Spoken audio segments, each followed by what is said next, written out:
ભીખાજીના સમર્થનમાં મેઘરજ સજડ બંધ છે તો વેપારીઓએ સમર્થન આપીને બજાર બંધ પાડ્યું છે। ભીખાજીની ટિકિટ કપાતા વેપારીઓમાં રોષ જોવા મળી રહ્યો છે। તો ભાજપે ભીખાજીને સાબરકાંઠાથી આપી હતી ટિકિટ, પરંતુ ત્યારબાદ તેઓ ઉમેદવાર બદલી દેવામાં આવ્યા છે, ત્યારે વેપારીઓમાં વિરોધ જોવા મળી રહ્યો છે। ભીખાજીના જે સમર્થકો છે તેઓ રસ્તા ઉપર ઉતર્યા છે અને વેપારીઓ વિરોધ નોંધાવી રહ્યા છે અને તેમને ફરી રિપીટ કરવામાં આવે તેવી માંગ કરી રહ્યા છે। ભીખાજીને ટિકિટ કપાતા વેપારીઓ એકઠા થયા છે અને સમગ્ર વિરોધ નોંધાવવામાં આવી રહ્યો છે। વધુ વિગતો સાથે મારા સંવાદદાતા શૈલેષ પરમાર જોડાઈ ગયા છે। જી શૈલેષ, શું છે વિગતો? કારણ કે આ વેપારીઓ રસ્તા ઉપર ઉતરી ગયા છે ભીખાજીના સમર્થનમાં। એ ચોક્કસથી ભીખાજીનું જ્યારે ઉમેદવાર તરીકે નામ જાહેર થયા પછી રદ થયું એ દિવસનો જ મેઘરજ અને આસપાસના વિસ્તારના જે કઈ કાર્યકરો છે એ અને પછી તમારે સોશિયલ મીડિયામાં પોસ્ટ કરવી પડી, તથ્યતા કેટલી? કાલે કોકને વિરોધી આટલી મોટા ચાલતું હોય કેમ્પેન અમે કોકને વિરોધી પોસ્ટ કરી હતી। મેં તરત મારા સ્ટેટસમાં મેં મૂકી દીધું, મને જાણવા આવ્યું અને એની એ તપાસ પણ હું કરી રહ્યો છું કે આ કોણ વ્યક્તિ છે। હું પોલીસ ફરિયાદ પણ એના વિરુદ્ધમાં કરવાનો છું, એટલે પોલીસ એ દિશામાં છું છે। હું ભારતીય જનતા પાર્ટીનો પરિવારનો કાર્યકર્તા છું। કોઈ પણ પરિસ્થિતિ ઊભી થાય ત્યારે કંઈ મારી વિચારધારા નથી અને એમાં ક્યારેય શક્ય ન। હું જે કરવાનું થાય તો કરીશ, પરંતુ પાર્ટી બદલવાની વાત નહીં કરું। પાર્ટી મારા માટે સર્વોપરી છે અને પાર્ટી મને જવાબદારી પણ આપી છે। મને 4 વખત જિલ્લા પંચાયત લડાઈ છે। મને સંગઠનમાં 97થી આજ દિન સુધી 97 એક ધારું કામ કરું છું। હું જિલ્લા સંગઠનમાંથી કોઈ બાકાત નથી અને 2 વખત ઓબીસી મોરચાનો પ્રમુખ, બીજી વખત મહામંત્રી, 1 વખત મહામંત્રી જિલ્લા કારોબારીમાં। 97થી આજ દિન સુધી અવિરત કોઈ ચાલતો કાર્યકર્તા હોય તો માત્ર ભીખાજી ઠાકોર છે અને એ બેજ ઉપર તો મારી પસંદગી થઈ હોય એટલે મારી વિચારધારાથી જોડાયેલો છું। એટલે કોંગ્રેસમાં જવાની એ બિલકુલ અફવા છે અને હું એના માટે જે કંઈ કર્યું છે મારા વિરુદ્ધમાં એના હું ફરિયાદ દાખલ કરવાનો છું। તો આપને પણ પૂછવા માંગીશ કે ભીખાજી ઠાકોર જે છે ઉમેદવારી તેની પરત ખેંચવાનું કહેવામાં આવ્યું, સાથે જ શોભનાબેન બારૈયા છે તેને ઉમેદવાર તરીકે પસંદ કરવામાં આવ્યા, પરંતુ સાબરકાંઠા લોકસભા વિસ્તારમાં જુઓ તો અનેક જગ્યાએ વિરોધનો સૂર જે છે તે ઉઠી રહ્યો છે। અનેક લોકો વિડીયો પોસ્ટ કરી રહ્યા છે, પત્ર લખી રહ્યા છે। આપનું વ્યક્તિગત શું માનવું છે આ બાબતે? એ તમે જે જાણો છો, અમે વ્યક્તિગત તો મારું કશું ના હોય, પણ મીડિયામાં ચાલે છે અને જે છે એ સત્ય ઘટના છે કે નવા ફ્રેશ કોઈ વ્યક્તિને લાઈને મૂકી દો એટલે સ્વાભાવિક છે વર્ષો જૂના કાર્યકર્તાઓની લાગણી દુભાઈ છે અને એટલા માટે સમગ્ર 2 જિલ્લાની અંદર જન આક્રોશ થઈ રહ્યો છે। તમે જોયું હશે વોટ્સઅપ અને ટ્વિટરના કે એના માધ્યમથી કે કાર્યકર્તાઓ ભારતીય જનતા પાર્ટી લાખો કાર્યકર્તા છે। કાર્યકર્તા પૈકી અને મહેન્દ્રસિંહ મૂળ કોંગ્રેસમાં આવેલા છે, એ વિષય છોડી દો, કોંગ્રેસમાં આવ્યા પછી અમે સ્વીકારી લીધા છે, પરંતુ એમના ધર્મપત્ની એ તો પોતે શિક્ષિક હતા એટલે એ વિષય લોકોનામાં આવી ગયો છે સીધો। હું વ્યક્તિગત નથી કહેતો પણ લોકોમાં, એટલે અમે એના માટે પ્રયત્ન કરીએ છીએ પણ લોકોનામાં જન આક્રોશ ચોક્કસ છે। હવે આ જે વિરોધ છે, હાલ સ્થિતિ તમે શું માની રહ્યા છો? આ સંજોગોમાં ચૂંટણી જીતવી કેટલી સરળ રહેશે અથવા તો કેટલી અઘરી રહેશે? એ અમારું નેતૃત્વ સક્ષમ છે, એ બધું નેતૃત્વ જે રીતે આગળ ગ્રાઉન્ડ ઉપર તો તમે જ છો ભીખાજી?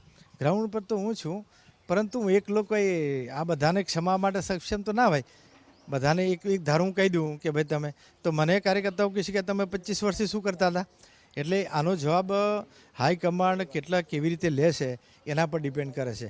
હા, હું ચોક્કસ કહીશ કે ભારતીય જનતા પાર્ટીનો કાર્યકર્તા છું, પાર્ટી સાથે મારે રહેવાનું જ છું, એટલે એ જેટલા બને એટલા હું પ્રયત્ન કરીશ, પરંતુ જન આક્રોશ મોટે પાયે છે એ કેટલો ખાળી શકીએ એ સમય બતાવશે। એમાં હું અત્યારે સ્ટેટમાં આવું એ ઉતાવળું છે મારા માટે। વિવાદ એ પણ સામે આવ્યો કે તમારી અટકને લઈને વિવાદ હતો, ઠાકોર અને ડામોર।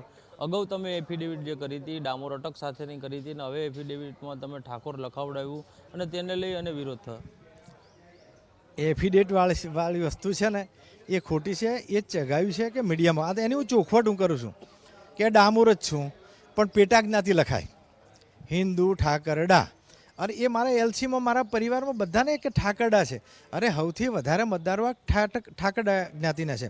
અચ્છા, એસટીની વાત કરો તો એસટીને પેટા જ્ઞાતિમાં એવું લખાય કે આદિવાસી ડુંગરી ઘરાસિયા, કો તો હિન્દુ આદિવાસી ભીલ, એ આદિવાસી એ ઠાકોર હોઈ શકે નહીં। હા, એ પણ આપણે સભ્ય છે। આ ભારતીય જનતા પાર્ટી કોઈ રાજનીતિ કોઈ જ્ઞાતિ આધારિત કરતી નથી, એ પણ આપણે ભાઈઓ છે, પરંતુ જે પેલું ચલાવ્યું એ તદ્દન ખોટી 4-5 વિરોધીઓ ચલાવ્યું અને એથી આગળ વધીને કહું છું કે ઠાકોર ઠાકરડા હોય એટલે ઠાકોર લખાઈ શકે છે। એફિડેવિટ નથી કરાવી મેં, પણ ગેજેટમાં પ્રસિદ્ધ કરી અને ઠાકોરનું ઠાકરડા જે હોય આપણે મોટું બનાવવું હોય તો આપણે બનાવી શકીએ છીએ. એ ઠાકરડા હોય એ જ કરી શકે, બીજો કોઈ વ્યક્તિ નહીં કરી શકે. બાકી મેં એફિડેટ કરીને મારી જ્ઞાતિ કંઈ સુધારી નથી, એની આ ચોખવટ કરું છું. તમે વર્ષોથી રાજકારણમાં છો, તમારી ટિકિટ ઉમેદવારી પરત ખેંચી તમે અને ટિકિટ કપાઈ, સૌથી મોટું કારણ વ્યક્તિગત રીતે તમે કયું માનો છો? વ્યક્તિગત કારણ કંઈ છે નહીં, પ્રદેશનો જે નિર્ણય હોય એ મારા માટે પ્રદેશે નિર્ણય જે તે સમયે તમારા નામ ઉપર કર્યો તો સમજી વિચારીને જ કર્યો હશે, અને પછીનો આ નિર્ણય છે એ તમે કહી રહ્યા છો કે પ્રદેશનો નિર્ણય છે, પરંતુ વ્યક્તિગત રીતે તમે રાજકારણમાં તમારા વિસ્તારમાં છેલ્લા ઘણા સમયથી સક્રિય છો. મહત્વનું કારણ તમને કયું લાગે? ના, બીજું કોઈને આ જ કહીશ તમને કે હું તો કામ કરતો કાર્યકર્તા છું, ભાજપનો સનિષ્ઠ કાર્યકર્તા છું, ને એ બીજું પર મારી પસંદગી થઈ હતી અને પાર્ટીમાં છું અને પાર્ટીમાં રહેવાનું છું. અને જે કંઈ મારે અંગત કારણ એવું થયું કે 2024ની ચૂંટણી મારે નથી લડવાની, એટલે મેં સ્વેચ્છાએ મેં ફેસબુક પર મૂક્યું છે.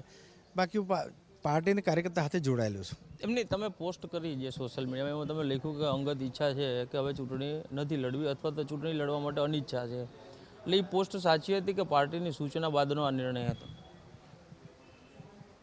ના, એ મારો પોતાનો અંગત નિર્ણય હતો.